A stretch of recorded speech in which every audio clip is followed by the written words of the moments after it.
બે દિવસ પૂર્વે ડોનચોક નજીક એક્સેસ સ્કૂટર તેમજ બાઇક વચ્ચે ધડાકાભેર અકસ્માત થતા આડોડિયાવાસની મહિલાનું સારવાર દરમિયાન મોત નીપજ્યું।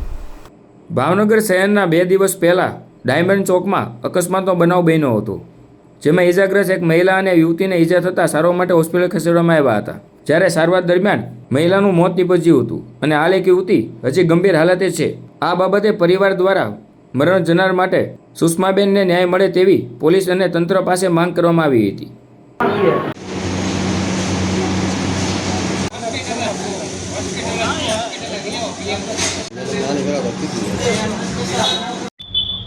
મારું નામ ભરતભાઈ અશ્વિનભાઈ રાઠોડ। મારા કાકી બજારમાં ચાવલ લેવા જતા હતા ને ડોન ચોકને ત્યાં એક્સિડન્ટ થયું। છોકરો ફૂલ સ્પીડે આવતો હતો, મારા બેન હતા એ એક્સેસ ચલાવતા હતા અને છોકરો સ્પ્લેન્ડર ગાડી પર 80-90ની સ્પીડમાં આવીને સીધી ઠોકી ગાડી। છોકરો માઇનર છે, 14 વર્ષનો છોકરો છે।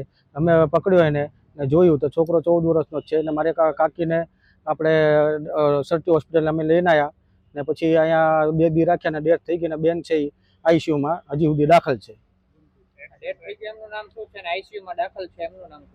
ડેથ થઈ ગઈ મારા કાકી છે, એનું નામ સુષ્માબેન અશોકભાઈ રાઠોડ ને બેન છે એ કંગનાબેન અશોકભાઈ રાઠોડ, એ આઈસીયુમાં છે। એની સિરિયસ કન્ડિશન છે ને અમને ન્યાય જોઈએ સાહેબ, અમને ન્યાય જોઈએ।